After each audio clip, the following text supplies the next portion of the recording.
Greetings, dear friends.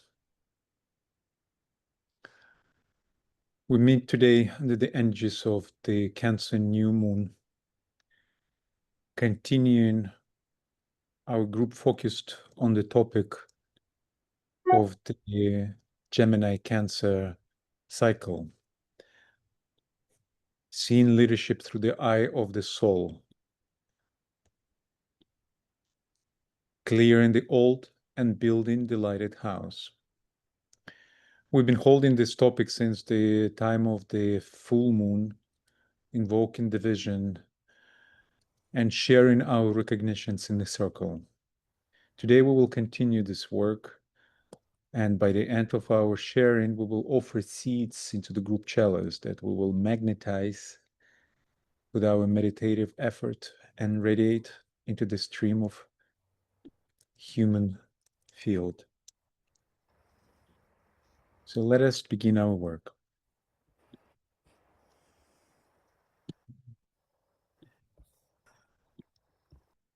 Over to you, Brigitte.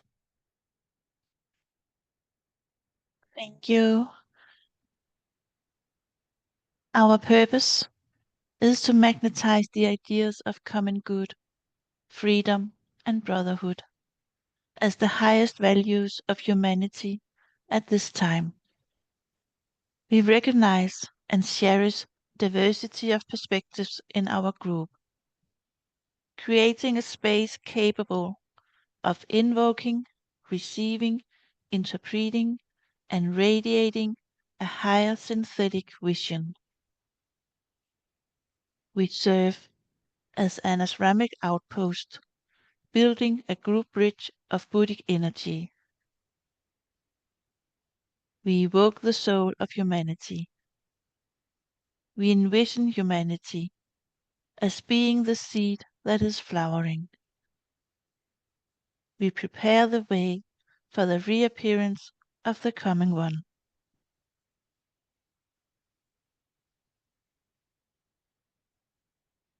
Over to you, Tracy. Thank you, Brigitte. Thank you, everyone, for being here today. As we begin our focus in this new moon meditation, we now join the naming circle which unites our hearts across distance. As we begin our alignment together and bring ourselves fully into our group work. By uniting our hearts in this way, we begin naturally to work telepathically through our group mind.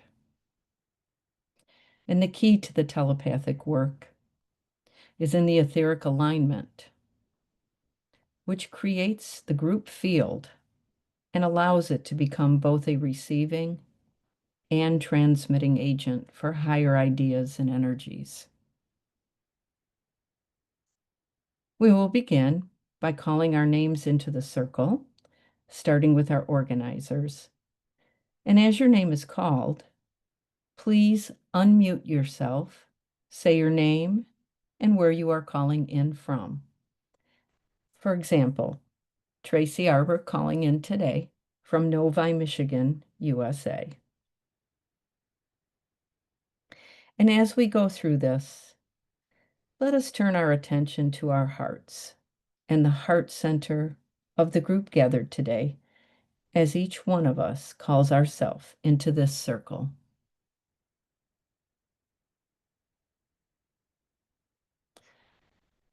Alexander. Hello, friends again. My name is Alexander Ilchuk, and I'm calling in from Brooklyn, New York, in the United States. Welcome. Brigitte.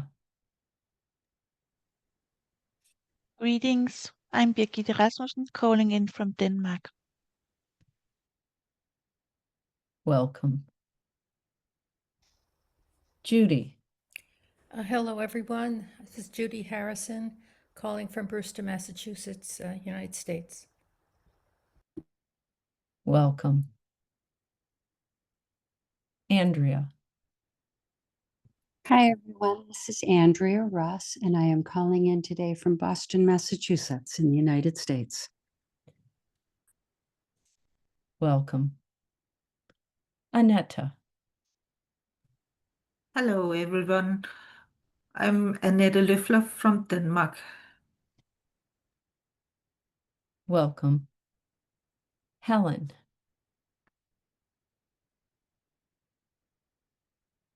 Hello, I'm Helen Franklin, calling in from the UK near London.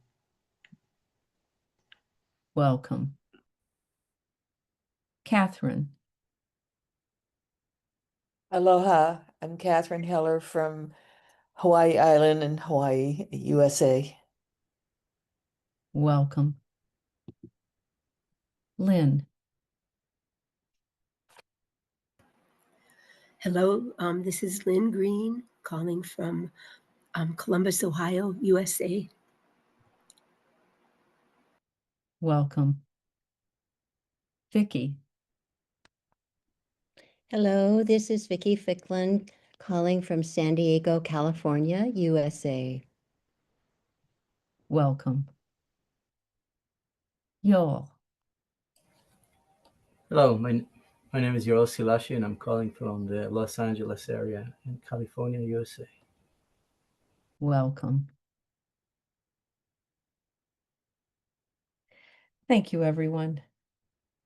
Now that we are linked together. There's also Kiki here. Oh, I thought I said Kiki. Oops, sorry. Kiki.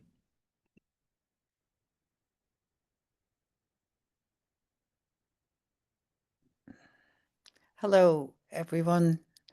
It's Kiki Bill ringing in from Wiltshire in England. Welcome. Sorry about that. Thank you, everyone. I think now we have everybody linked together. And now that we are linked together as a group, let us share a few moments in silence to align ourselves, forming a triangle between Shambhala, the hierarchy, and humanity.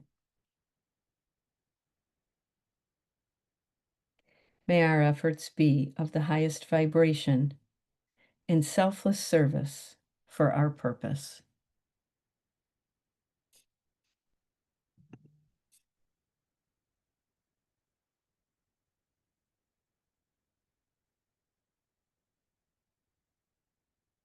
Back to you, Alexander.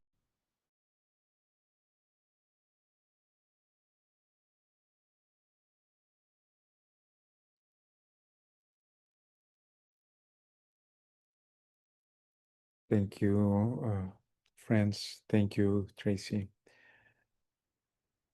So we opening now our floor for sharing as we continue our reflection on the questions that we've been holding since the time of the full moon.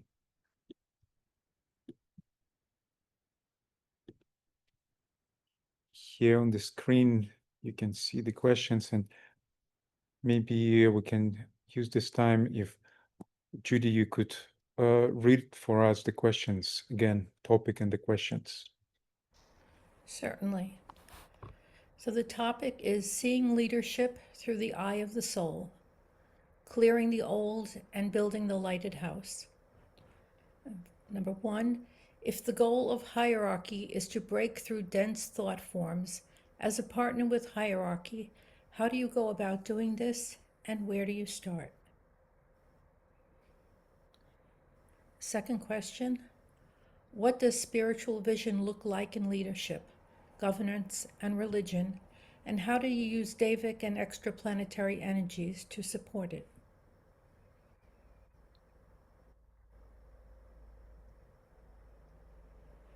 And our third question, how do you see the externalization of the hierarchy happening to support oneness and bring through love wisdom? And do we have a role?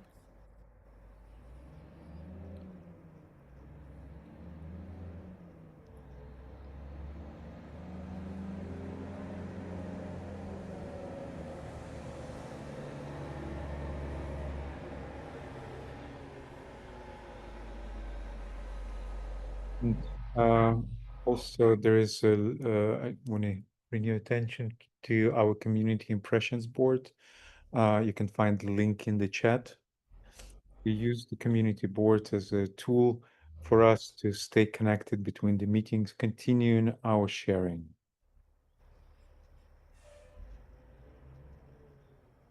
So maybe we can take a minute or two, look through what's been shared on the community board.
When we are ready to start sharing, please unmute yourself and let us hold the sacredness of our space, listening through sharing of each other to this voice of silence.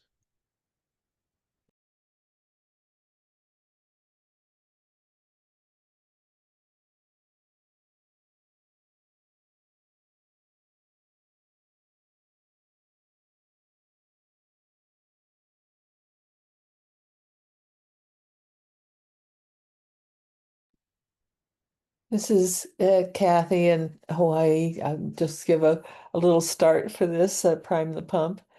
The answer to my answer at this moment to goal number one, or question number one, is to be to self-address regarding my own thought forms, my beliefs and opinions, and always be open to to be more open, calling on both spirit and then whatever surprising perspective or point of view that might come to my attention, such that I'm more fluid in my thought forms, in the stands that I get taken when thought is formed into words and a belief and an identity and so forth, and so that it can be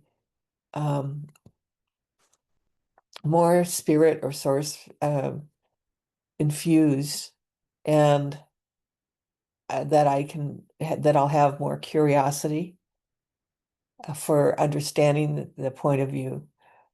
I know that could get overwhelming and get me caught in the weeds of so much that's being flung around, even maliciously and intentionally, of misinformation and so forth. But so really being guided by the constant flow of love, wisdom, and using my will in service to love, wisdom, and to harmony, and solving, navigating that conflict. Anyway, number two, that spiritual vision in leadership for me is collaborative and is respectful, and by tuning in or sinking into, I'm clairsentient, so sinking into the devic purity of the land and of this planet, of the elementals, to keep myself steady, in my spirit vision of leadership, and then shining whatever light or power that is coming through me towards those who present as being in leadership and governance, and religion, invoking the exposure of truth, and then the honoring and respect for truth and the courage that it takes to be visible in one's truth. So giving that kind of support to people who are willing to move into leadership positions, and that'll quickly, to me anyway, expose the purity or the distortion of their work, providing discernment, which I think is so important and so needed. Number 3,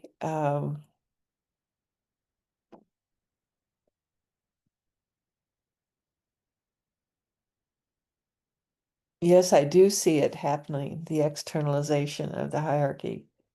I see it actually as in the eruptions of the pathology that public figures and leadership are subject to. I think that supports actually the oneness at some point, but right now it's pretty rough. So the love wisdom, I lend that and send that. I focus it and amplify it, leaning back into all time and eternity, intending that the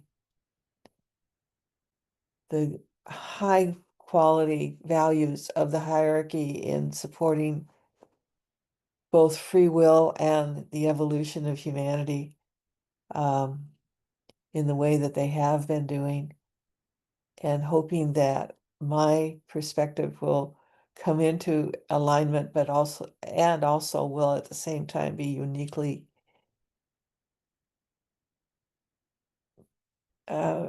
exact or correct in terms of what my true feelings and thoughts and values are, so that that there's a recognition of alignment as opposed to an imposition of onto myself of a hierarchy that I don't understand. So and then hoping and intending and wishing and supporting those around me who are making the same efforts. Thank you.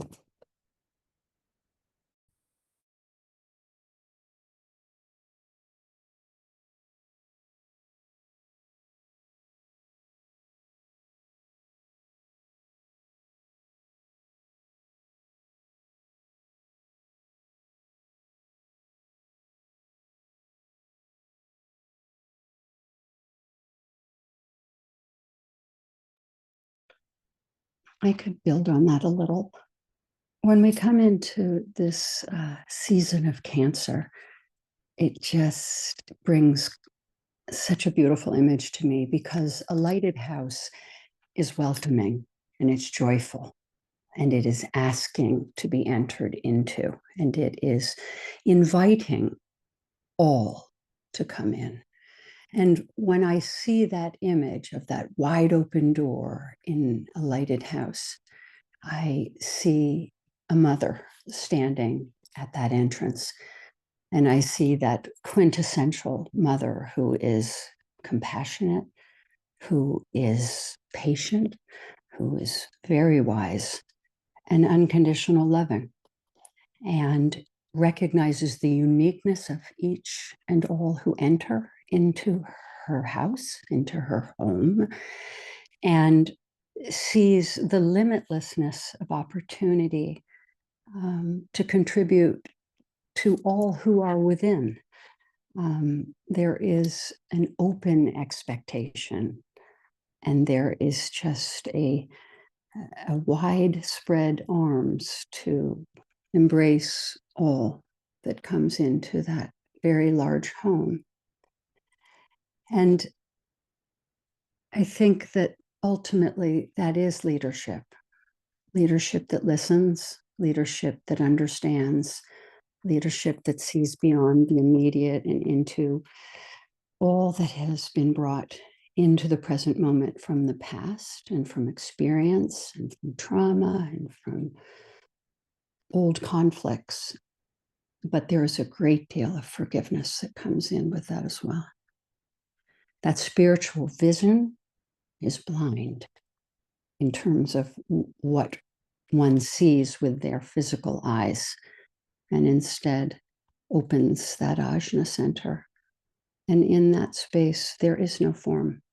And where there's no form, one can't necessarily decipher where and who one is beyond the light that's shining brightly.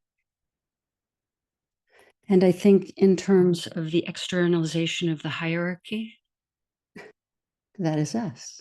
That is all of those world servers who may have no ability to recognize their service in the greater whole, but are who doing exactly this, that see from their hearts, and they think from their hearts, and they go out into the world in seeking of friendship from all that they encounter, every human being, every plant, every animal, every mineral, all of God's manifestations are their friends.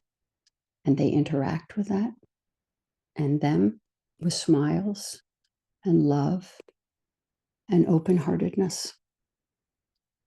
And so I welcome that lighted home, that lighted house. It is the plan. It is the externalization of the hierarchy in its greatest wholeness, is that lighted house.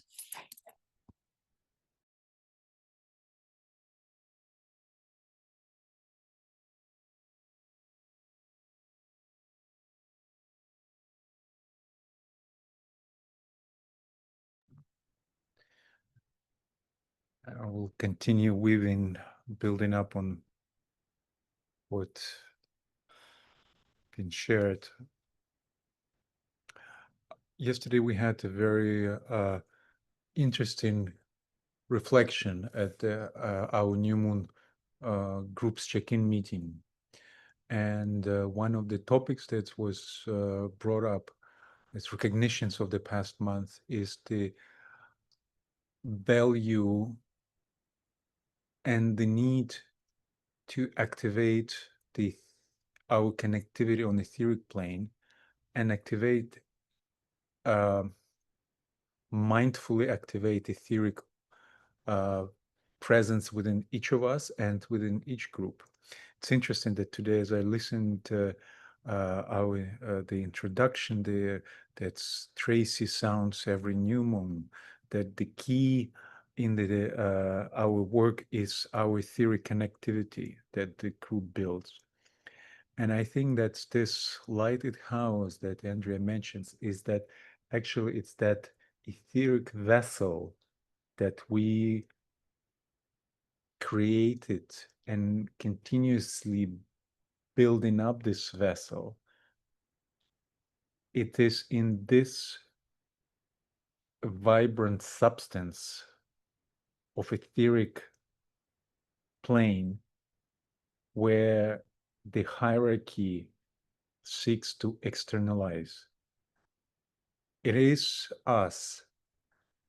It's probably not us individually as each of us as individual disciple yet. We're not there yet. But as a group, that energetic, etheric, living substance that we hold is capable of receiving the hierarchical impulse.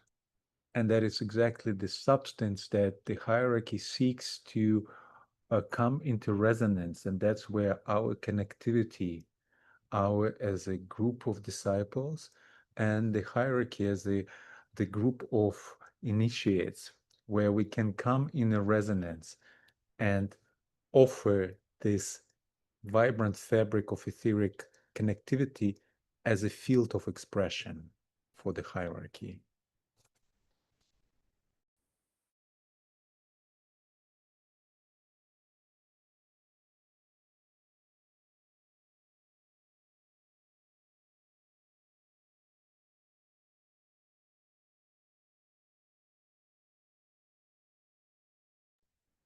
Yeah, we talk about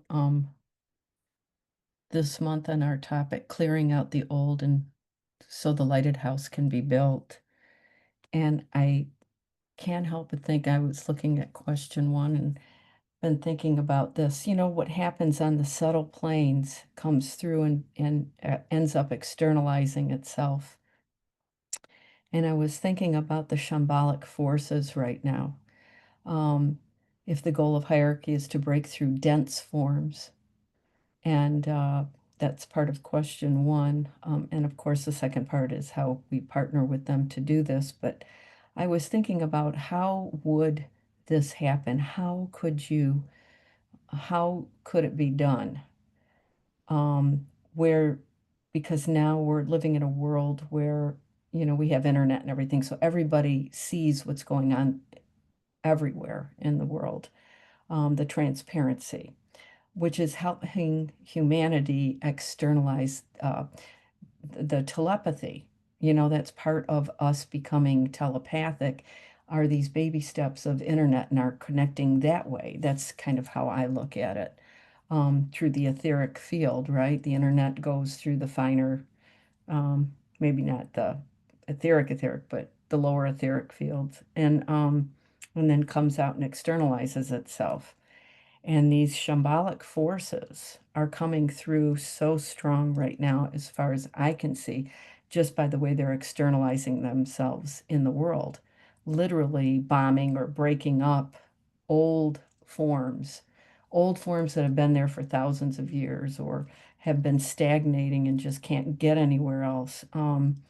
There's so many things that are going on, so many things from the leftover Piscean age that need to be broken down or gotten rid of. The old decrepit, the old decrepit buildings, that's part of Cancer. The old is going out so that the new can come in.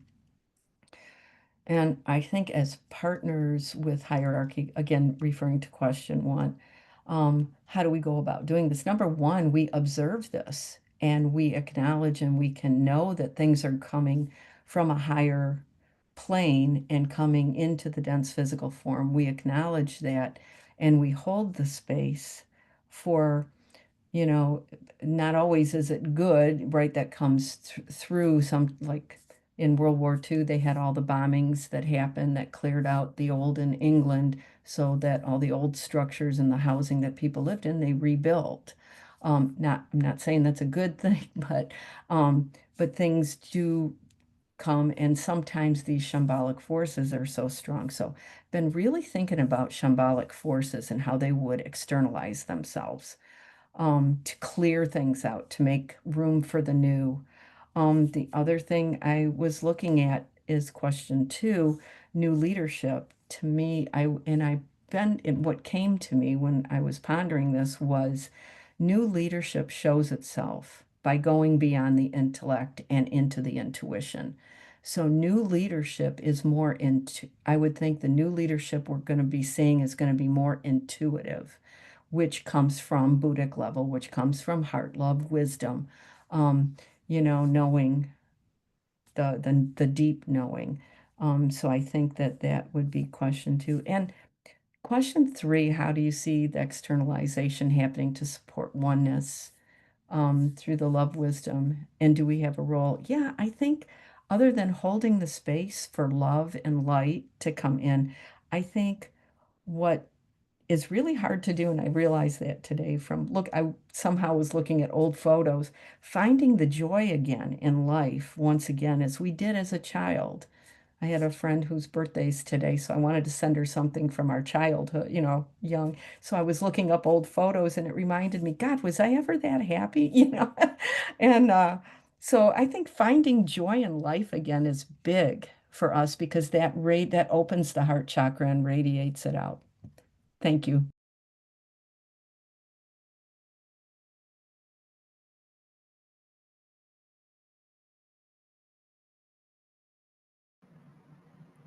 In cedar crans, it is said that dense thought forms is coming forth in intervals, and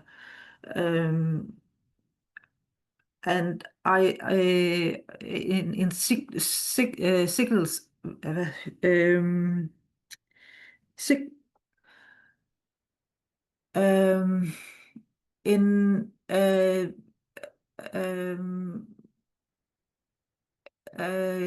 in groups and in certain sequences. That's the word, I think. And I'm thinking astrology.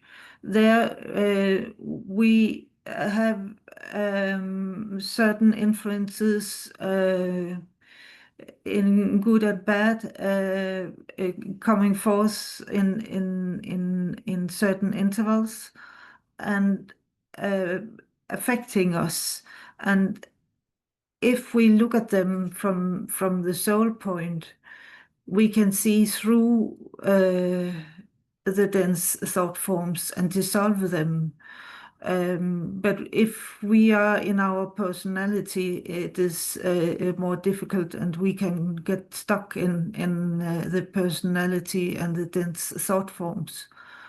And I think that leaderships from the New Age, the Aquarian leaderships, and the best leaderships is the ones who is seeing with the eye of the soul, and therefore more group conscious and impersonal, and looking for the greater good for from the heart perspective for the most people, and not just for the few. Yeah, thank you.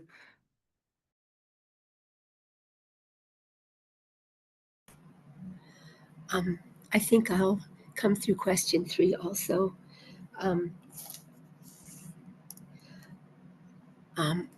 What I'm sensing, and have been for a while, a growing sense of wholeness that's clear down to my roots.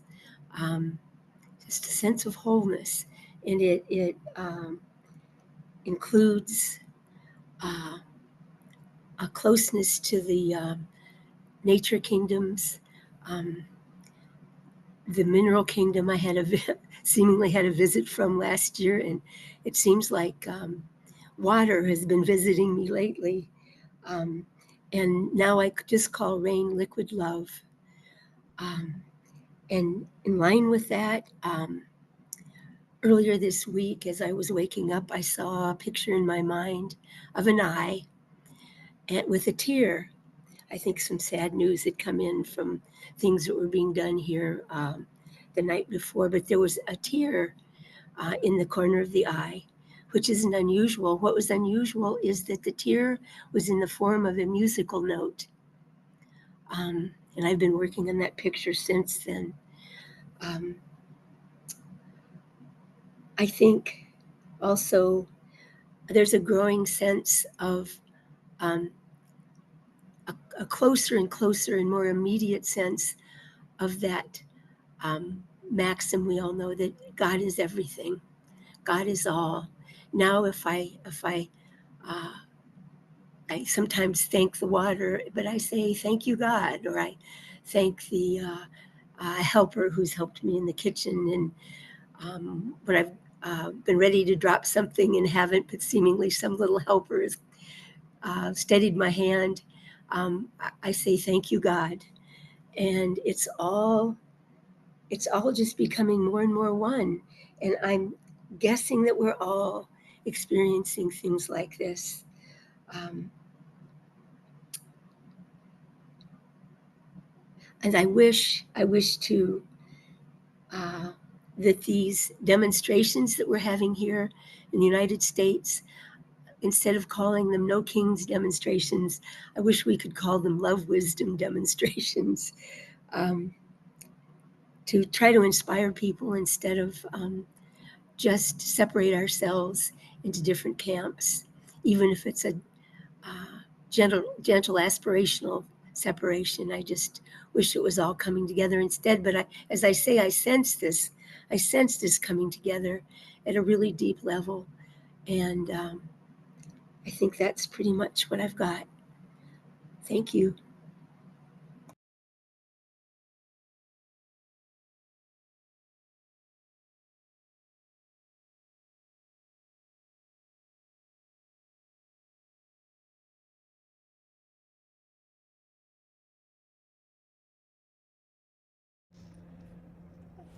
I'm going to follow Lynn with the word wholeness. When I think of dense thought forms, I think of thought forms that limit wholeness. I've been thinking, how do you clarify what a dense thought form is? It doesn't let in light. It doesn't expand. It contracts. And when Alexander mentioned the field, understanding that as the one planetary server, we are that field. It's not just etheric connectedness, but it is being the whole field. It is not just being me connecting to other parts within the field, but it's being the field itself, standing as and with in wholeness. And I just came from a meditation on the new moon and Cancer and the idea of a one humanity. And I realized that when I think of the one humanity, I'm often outside of it instead of holding the field. And so by having practiced being the one planetary server and being able to really permeate it and be that and stand in it in love, I tried to do that with being the one humanity, to really expand myself to actually hold humanity, to be that field, and to radiate as much love as I could. And so to me, that's what is meant by preparing the field so that hierarchy can descend. And yes, we are hierarchy, and at the same time, we are preparing the way for other lighted beings. So I see that as our new role. And in terms of the externalization, it is really looking at the quality of those servers that we come across that may be in the field of religion and governance within our own communities. Who gives off that light? And to me, holding that light or reflecting it back, that's in one way how we support the externalization. Even the elections that they had for the mayor of New York, looking at the positiveness and the right energy and the right light coming off of a candidate, you can say that person is more in tune with hierarchy. They may not be hierarchy yet, but we all are hierarchy at some point in a later future. We are that. We are a oneness, and that includes being part of that field. And so we are the field, we prepare the field, and we invoke the field. Thank you.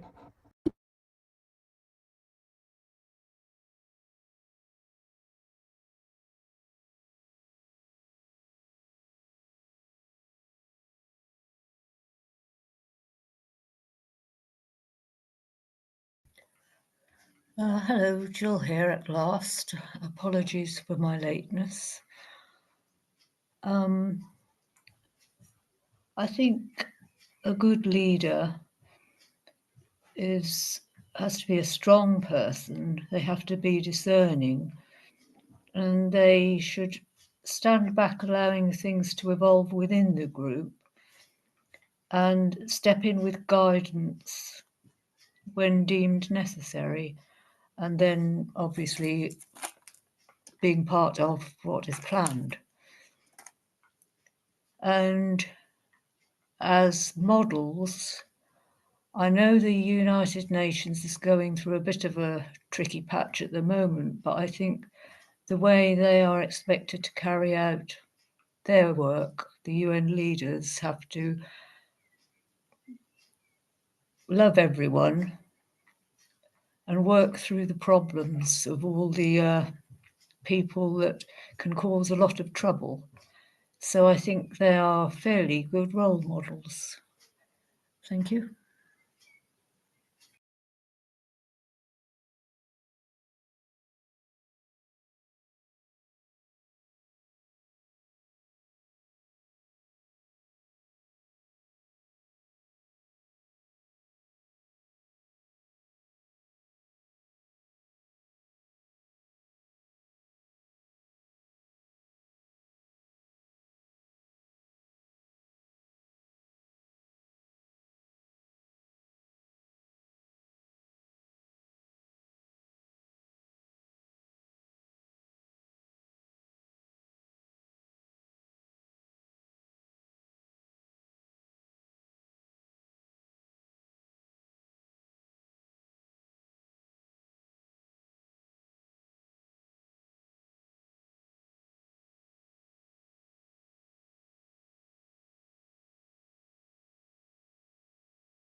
Looking through the sharings on the community board, this one sharing caught my attention, and I'm not sure who offered it, but I want to voice it because it's quite resonant.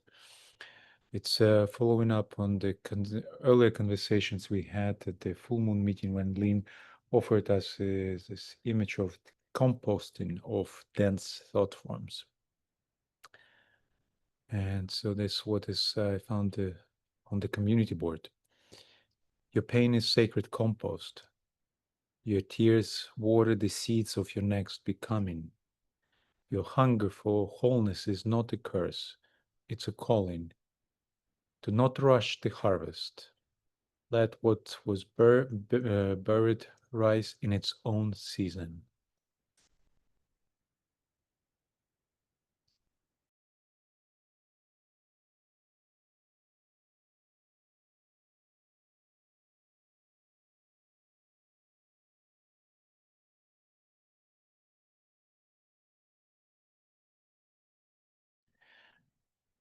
It goes back to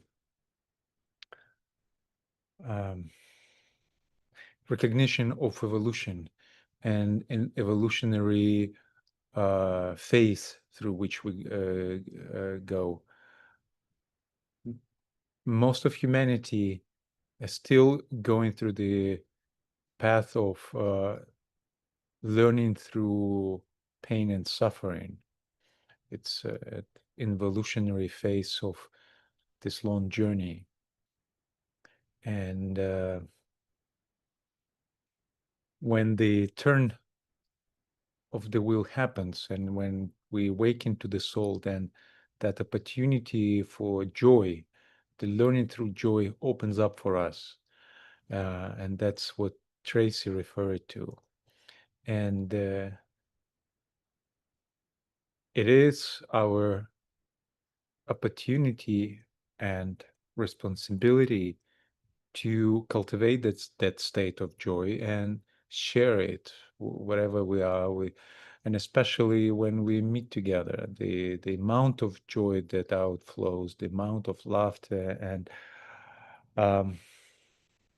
ease that comes, is that quality through which we learn when the soul awakens.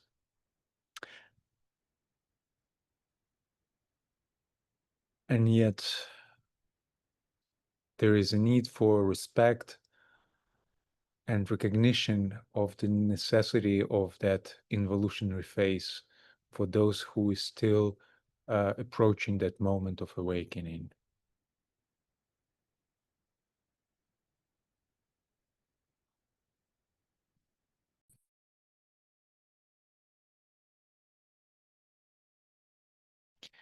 And so in a way, we can think that those dense thought forms is the test through which those who are subjected to those dense thought forms are going through. And it's part of this process of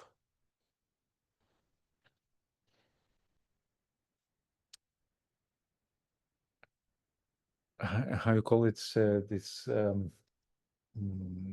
forgot in all the languages how it's called, this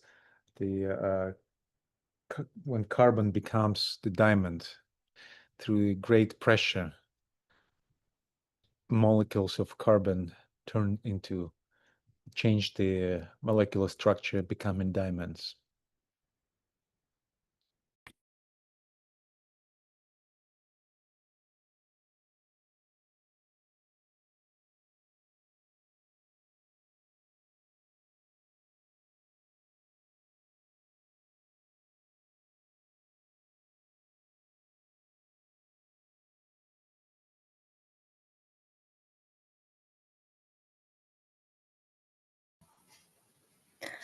Over here, we've just seen a boy of 18 being elected into local government as a leader. And I think that is a positive sign for leadership to take to consider more younger leaders. I think they are, a lot of them are way ahead of the older people. Well, they should be, with evolution taking place. And so I think they are to be encouraged to take some responsibility when they look up to it. Thanks.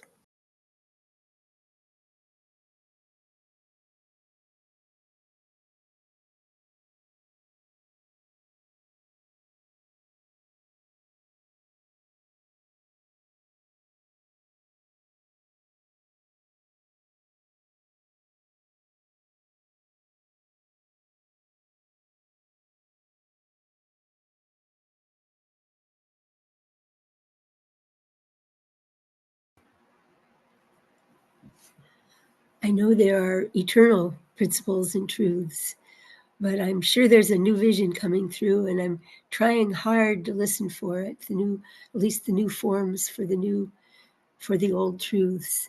And it seems just more lately that that's a strong energy.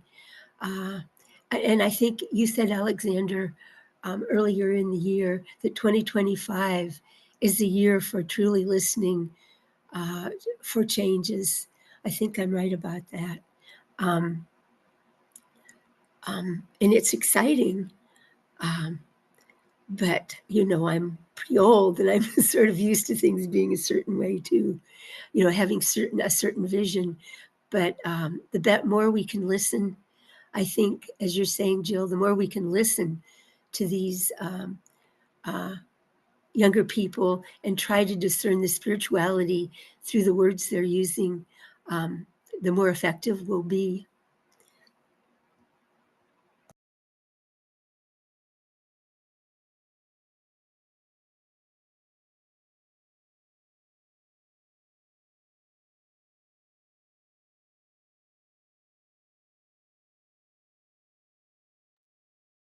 I think this freshness of vision is very important. I know our top thing is looking through leadership through the eye of the soul. Somebody I was talking with earlier this week was saying to try and look at the world situation through the eyes of the master.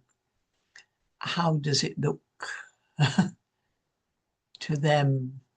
And I think there is this lack of criticism, this all-inclusiveness.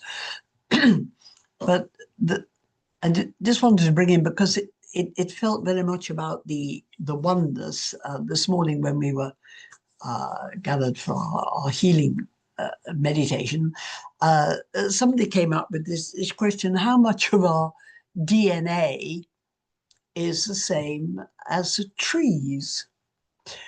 And somebody looked it up on their phone, and it said that 60% of the DNA of trees is the same as human beings. And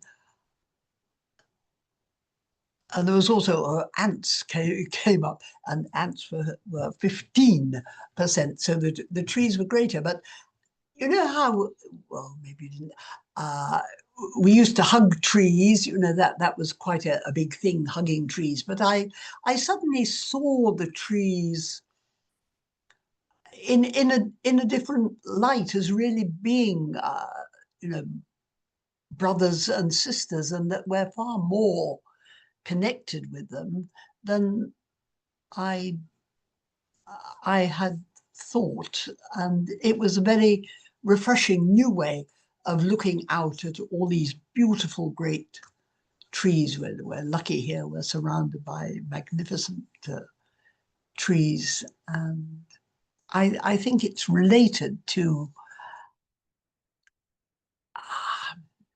being more in tune with hierarchy, to really appreciate and know this oneness through the different kingdoms of the earth.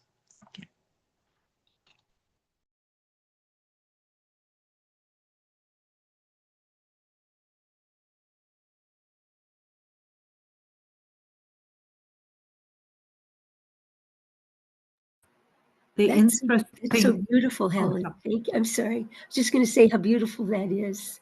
Thank you, Helen.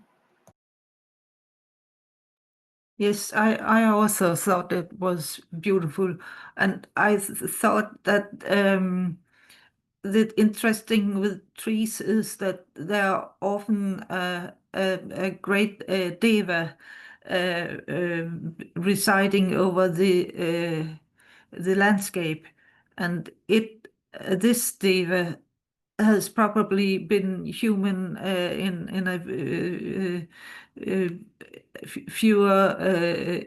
earlier time, and is far greater in evolution than us, and their energy is far greater, that and we can perhaps better sense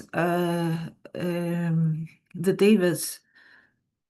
So it is very interesting about the 60%, I think.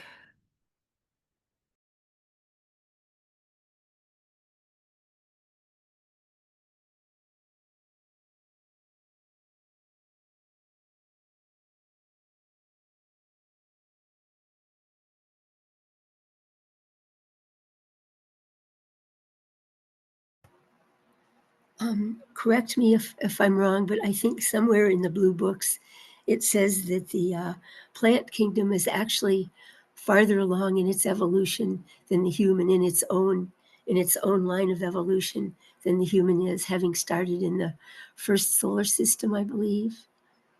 It's just a different line, though, of evolution too.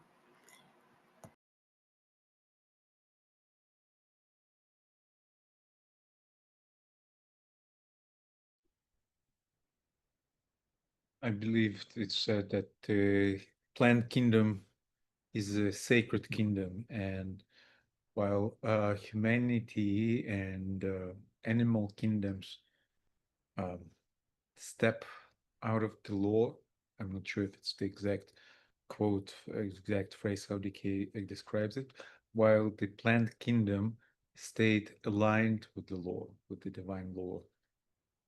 Devic kingdom. And devic kingdom. Devic kingdom, yeah. Evolutionary of devas and evolutionary of man. Well, about Yeah. devas I don't remember, but plant, yes. Yeah. Devas, yeah, they are ruled by the law. I mean, abide by the law. Speaking of plant evolution, yeah. I mean, the harmony that it it holds, of course, is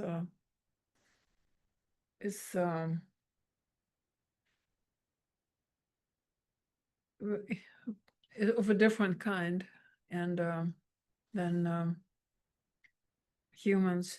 Yeah, but when I think about dance forms, and the composting, and thank you, I think Lynn, you brought that in, I think last or the time before last. It's the whole idea of, like, when I think about composting, basically there are things that we use, and there are things that we cannot use, but that doesn't make them not useful. So we compost them. So they go through the process of fire, basically, because rotting is a actually fiery process. It's a very slow and different from active fire, but still, it's the element of heat that being created through this process, and that transforms. In my understanding, I'm not a big specialist in that, but and it gives back to the soil wherever was not used yet, return to the form that can be used again. So our thought forms,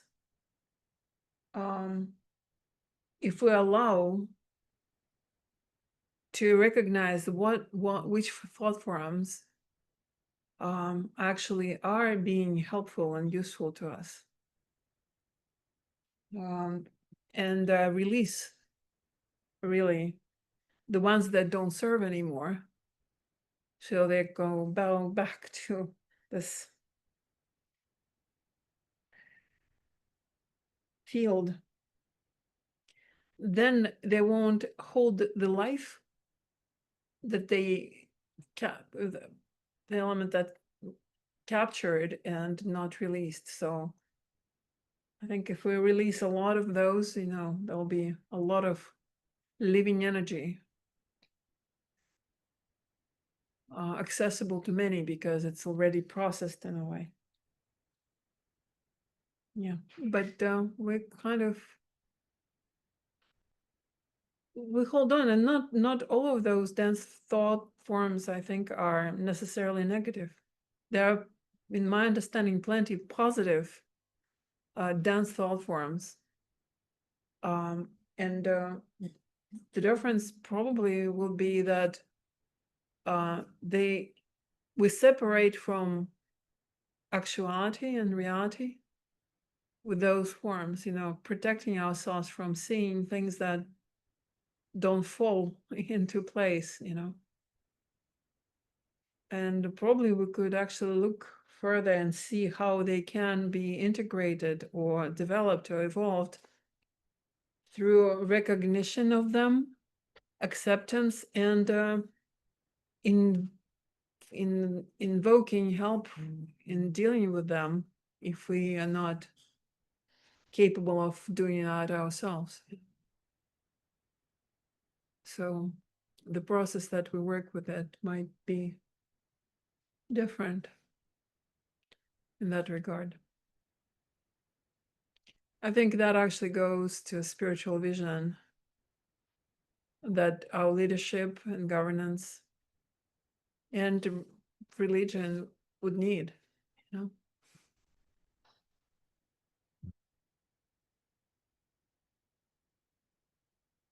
So we do need that renewal of our understanding of divine, of responsibility, of the way we govern ourselves, first of all, and each other. Yeah. Thank you. That was Kato.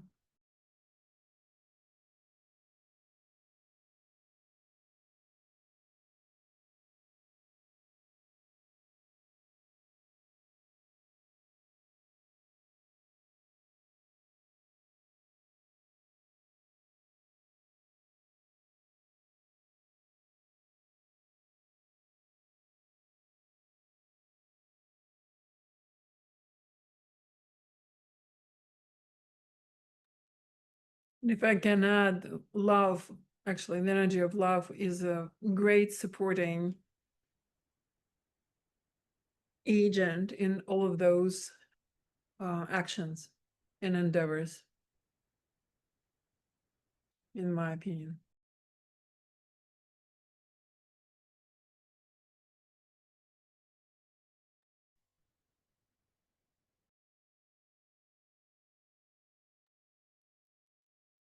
Thank you, Katya. And just as you were just finishing what you were speaking, you said about governing one another. I thought, yes, it's also about how we govern ourselves, our own lives. How do we govern those? And how do we govern, maybe it's not a word we usually use, but how do we govern our families? And well, it's all part of this evolutionary process.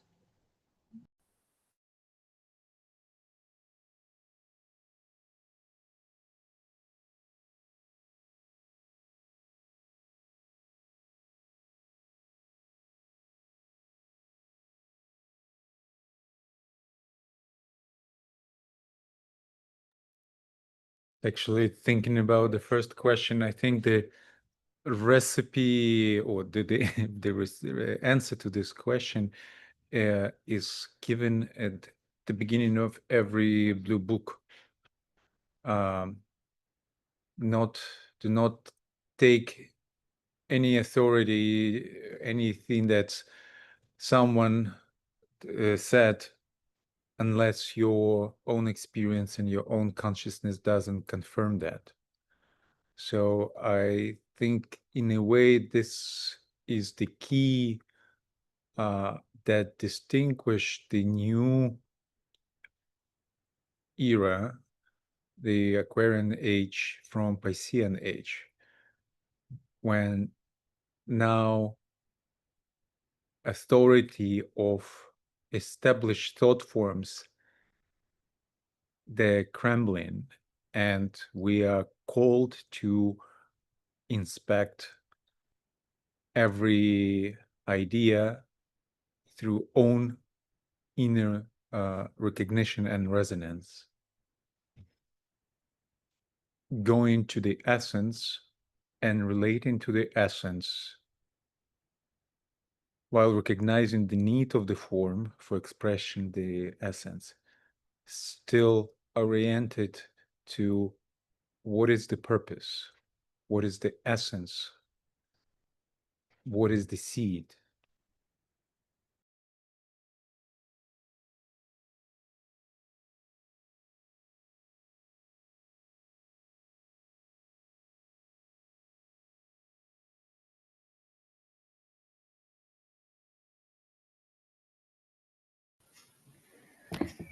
It's a difficult path to get rid of old thought forms.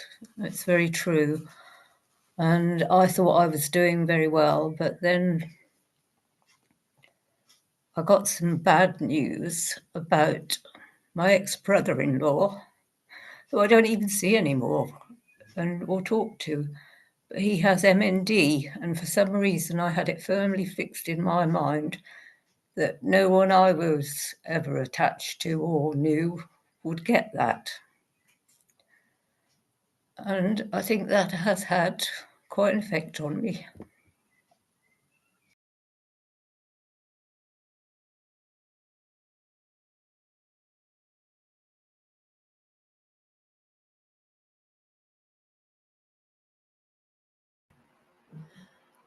Love to you and your brother-in-law, Jill. Thank you. Yes, same energy, same thought, same Love.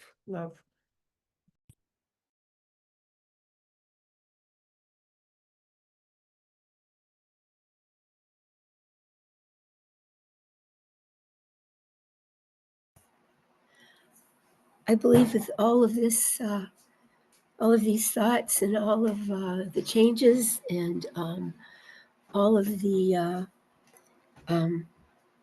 wisdom and so forth that we gather, I still think probably what we're sensing now is that finally the heart is the synthesizer of everything at this point. The heart, or the heart in the head,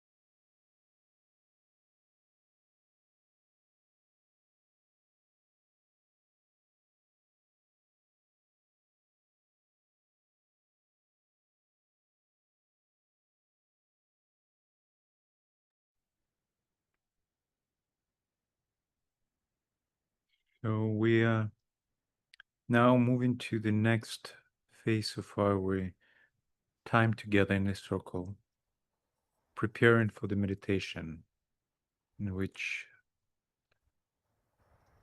we will be led by Judy. And before we go there, I just want to invite you considering focalizing the work for our group in the coming cycles.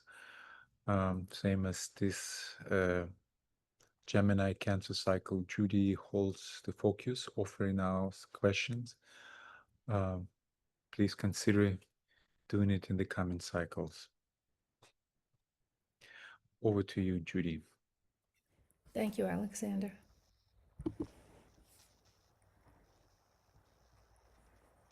So, in love, let us take a breath together as one.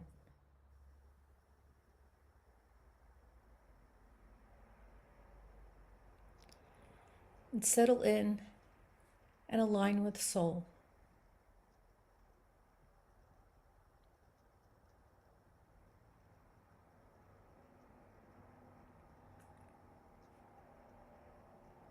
And now let us move into the group heart.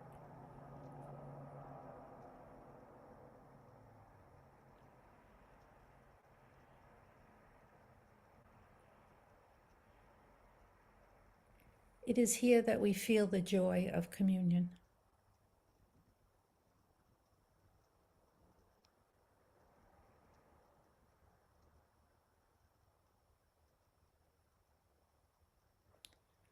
Standing together as group, we are the one planetary server.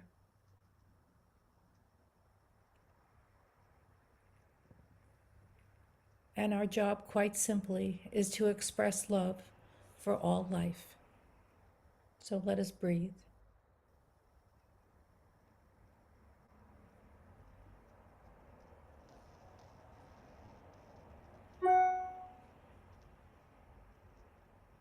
So as we radiate our soul note, see and feel the waves of golden light that unite us.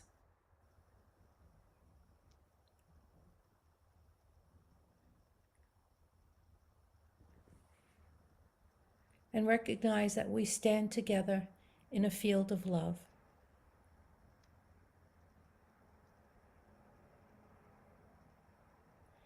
Take it in, sense it, breathe it, see it, be energized by it.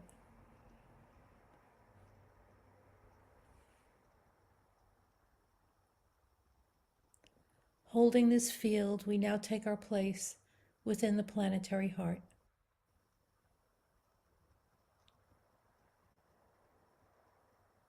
The heart of Christ.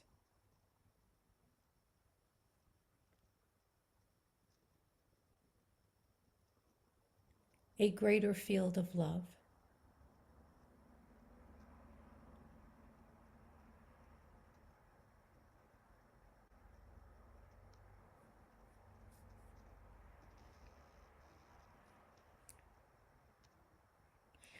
Today we gather in the energies of the Cancer new moon, a time of seeding, in a time of birthing, in a sign of masses, the Mass, an auspicious energetic as humanity faces its first initiation.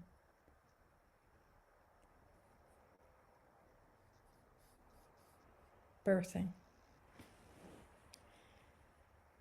As the recipient of the energies of the higher interlude and of the Shambhala force, we recognize that both we and our responsibilities are elevated and have shifted.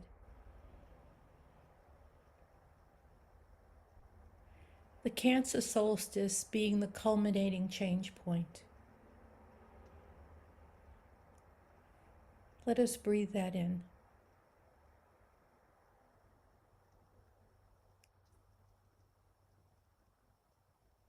We are an expression of the new.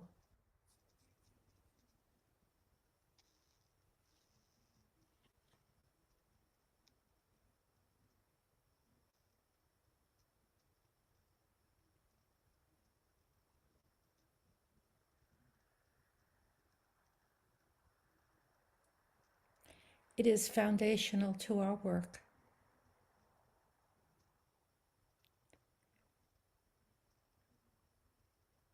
We stand as one planetary server, anchored in love.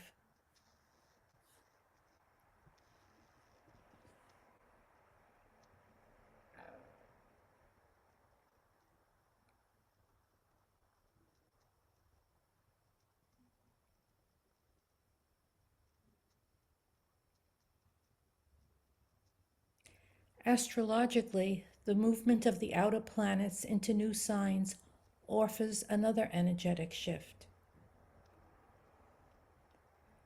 Uranus moving into Gemini, air and mind being stimulated, vitalized.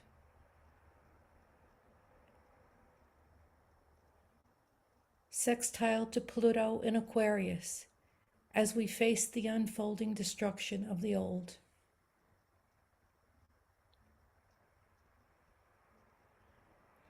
In this energetic, we are supported to create new forms with our mind.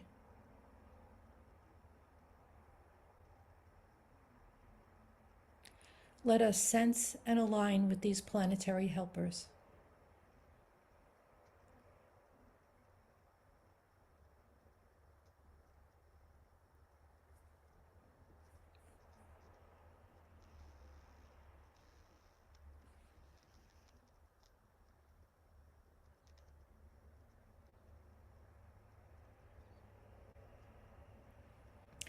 How perfect for the topic we have been contemplating, seeing leadership through the eye of the soul, clearing the old and building a lighted house. That eye is the eye of vision, the eye of insight.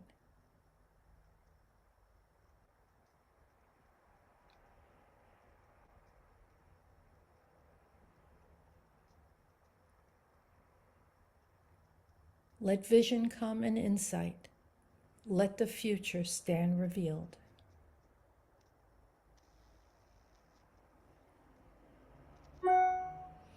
So let us look out into the world through that eye.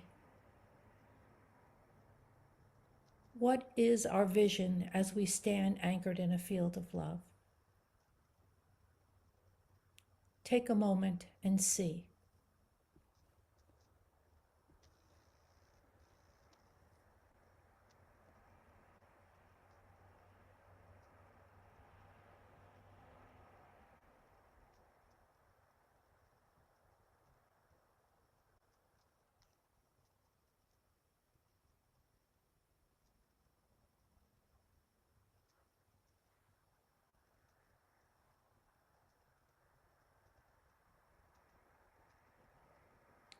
When we look out into the world, do we see events at the level of meaning?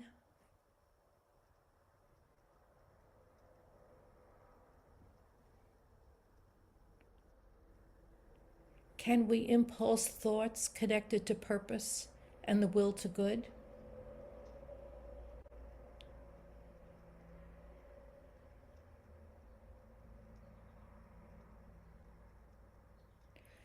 Do we evoke lighted leaders as part of the externalization process?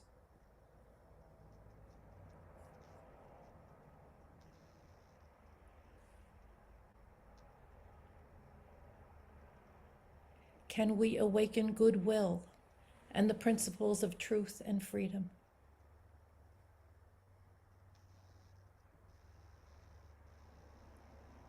Vision.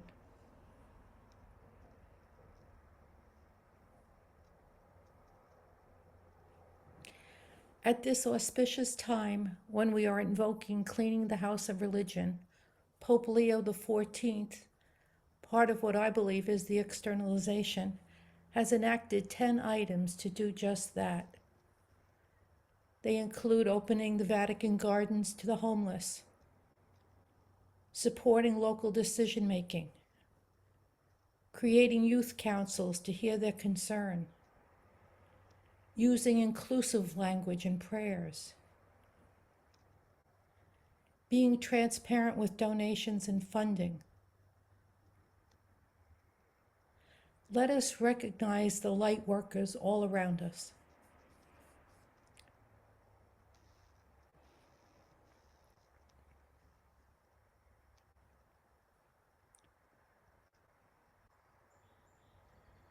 Another consideration is that Jupiter is a second-ray synthesizing planet, helping us to build the higher Antakarana of soul to spirit.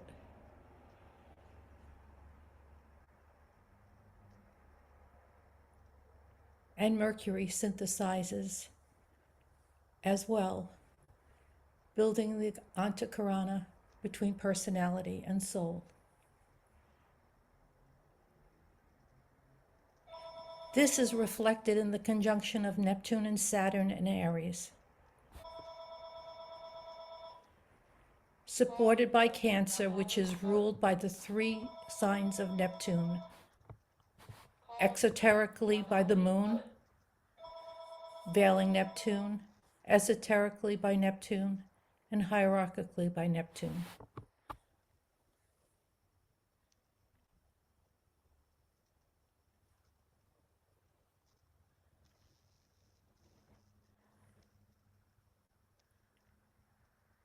Cancer, a cardinal sign that is causative. We are told that, quote, the invocative, evocative activity produces a point of tension. From that point of tension, the disciple works at the creation of the Antakarana. This will eventually bring about the desired fusion between soul-infused personality and the spiritual triad. That's in Raise and Initiation. So as we continue to hold the keynote of Cancer, we build a lighted house and therein dwell. Let us further consider the astrology. Pluto, first ray, related to the head center. Uranus, 7th ray of manifestation, anchored at the base. Neptune, Christ, held in the heart. 1, 2, 7. We become that lighted house in physical manifestation. So let us breathe.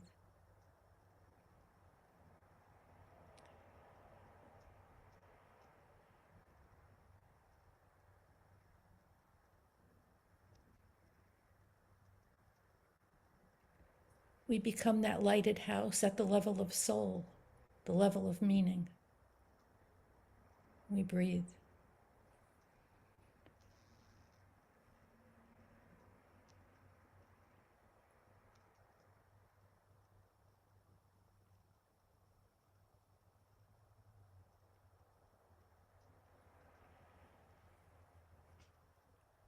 And in our shared responsibility, we become that lighted house at the level of cause, significance.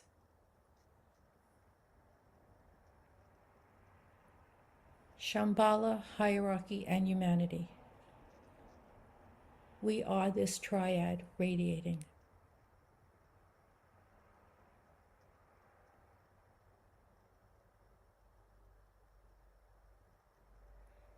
And we breathe this radiance into the world.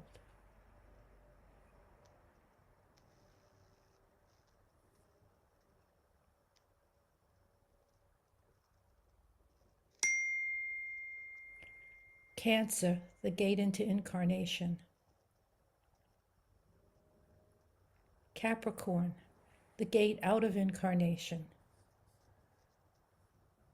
And Gemini, the great synthesizer of the polar opposites, of the space between.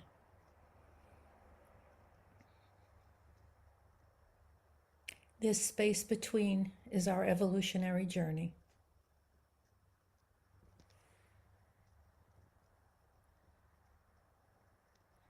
With this triangle, Cancer, Capricorn, Gemini, we see humanity standing in the middle, in the center.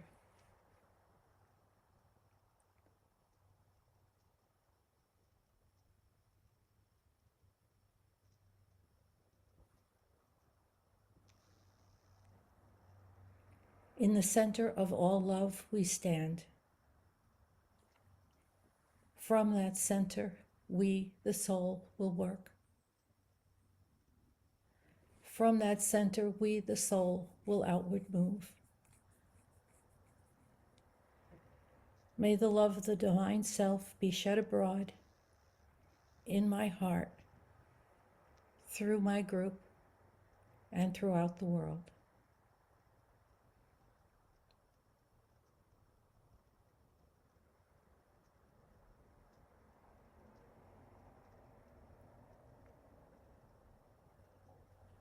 As the new group of world servers, we work as a reflection of hierarchy and externalization. We are told that the work of destruction is practically over and the work of the builders is beginning. We read that the new group of world servers has been created as a, quote, intermediary body between hierarchy and the general public to reach the mass of men and women and to increase the ability of the general public to view problems in terms of the one humanity. From externalization in the hierarchy. This is our charge.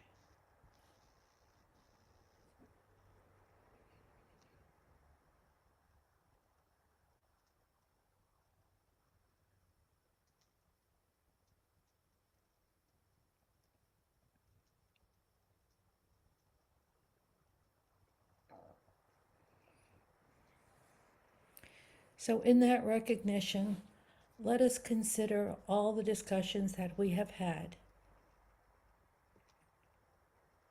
and look at our thoughts through an elevated lens.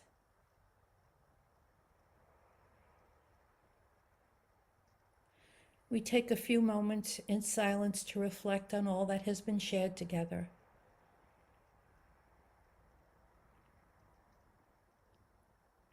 And we ask for guidance and inspiration as we allow our thoughts to precipitate, grasping the essence and the purpose of our work in this cycle.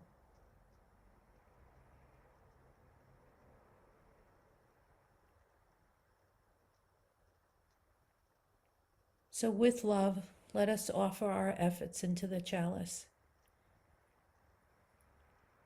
Each person can unmute and speak as you are so moved.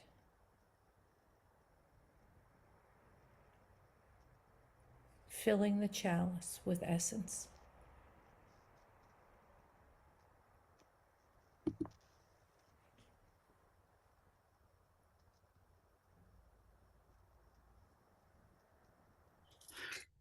Let love prevail.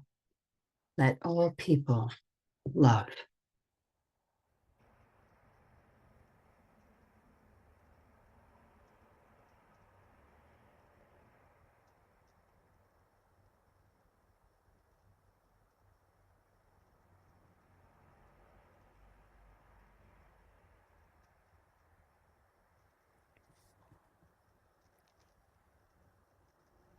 We are one heart, one mind, and one willed intention, purpose.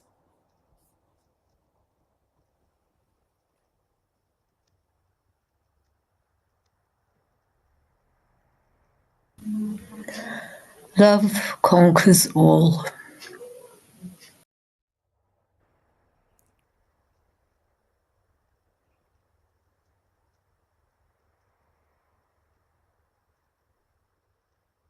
Leadership through the eye of the soul now goes beyond the intellect, allowing intuition and love wisdom to flow in.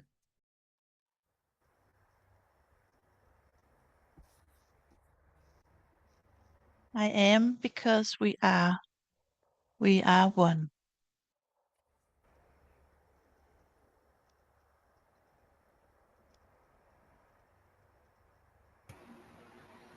The souls of all are one.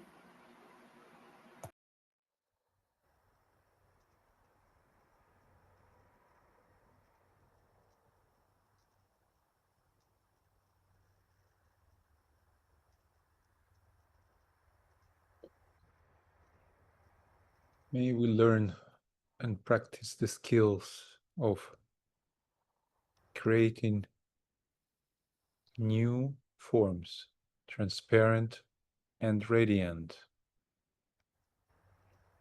forms that allow the essence of the soul, one soul, to be manifested.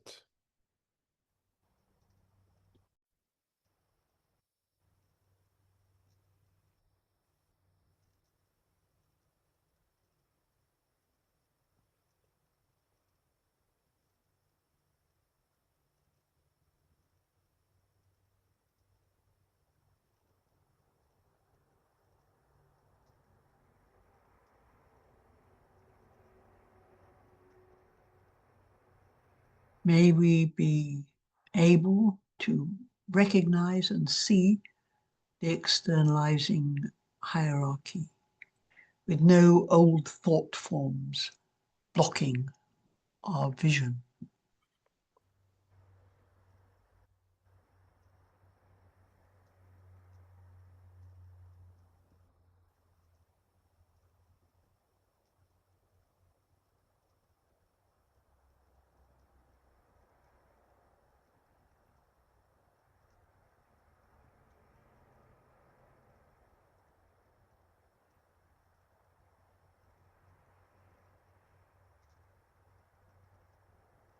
May the group consciousness, group intuition,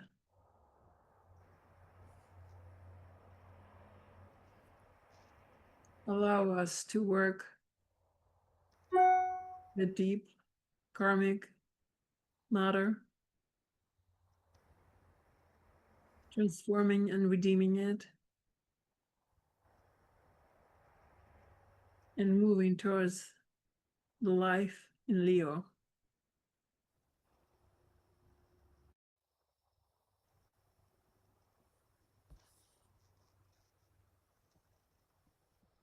May light and love and power restore the plan on earth.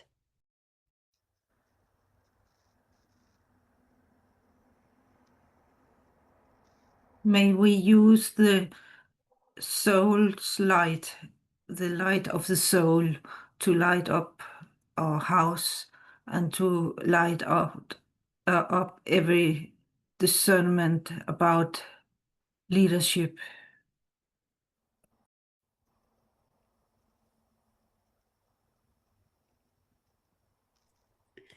We are the lighted house with doors wide open.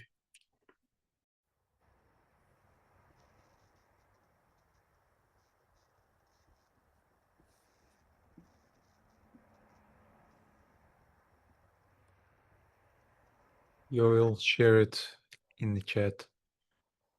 Love heals all, including past trauma and pain, transforming hatred into forgiveness.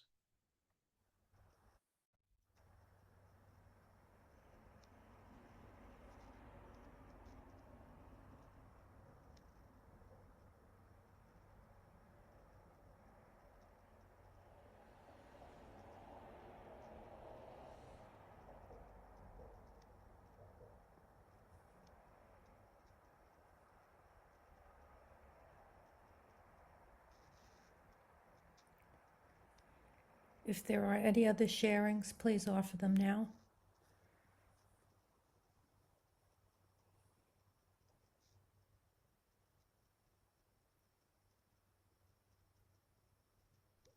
May the rays of love and wisdom saturate the planet and further the progress to the new age. Thank you.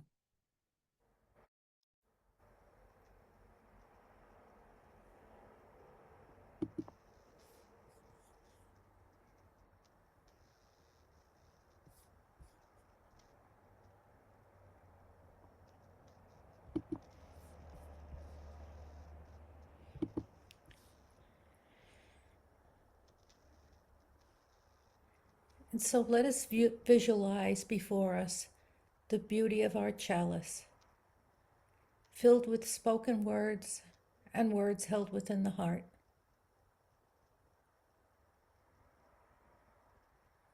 This chalice is made of golden light, of our group contemplations, impressions, and the thoughts of our collective heart-mind.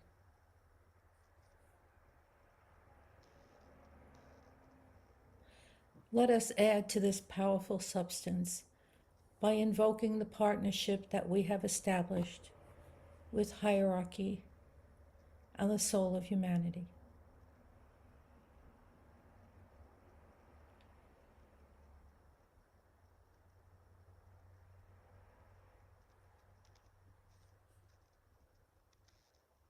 As a group, we stand in the Ajna Center in full coherence with the one planetary server.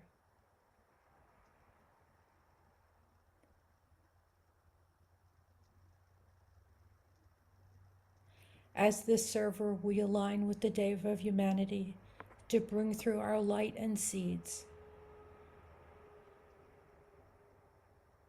We envision her overshadowing all people to stimulate their capacity for lighted group leadership and love in the world.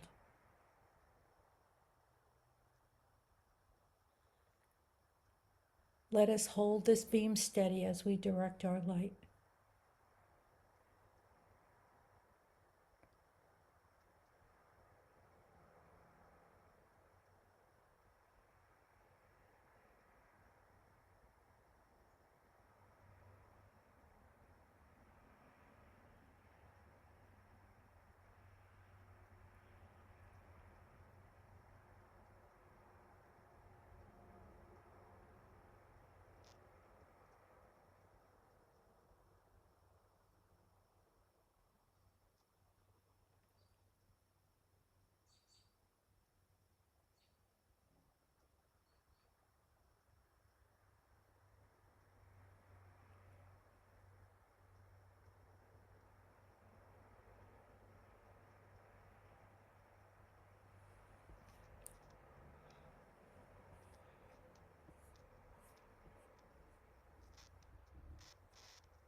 We seal our work today with the great invocation.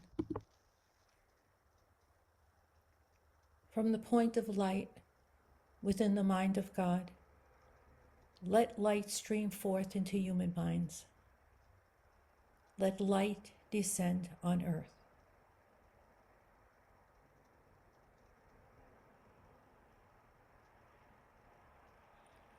From the point of love within the heart of God, let love stream forth into human hearts.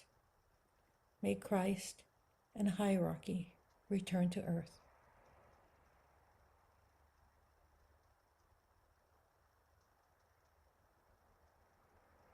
From the center where the will of God is known, let purpose guide the little wills of men, the purpose which the masters know and serve.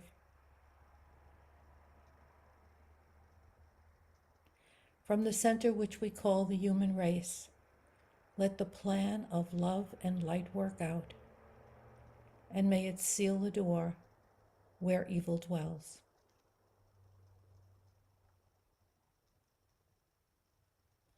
Let light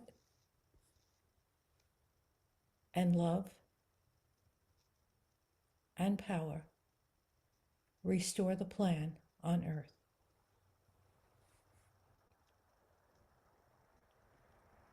Oh.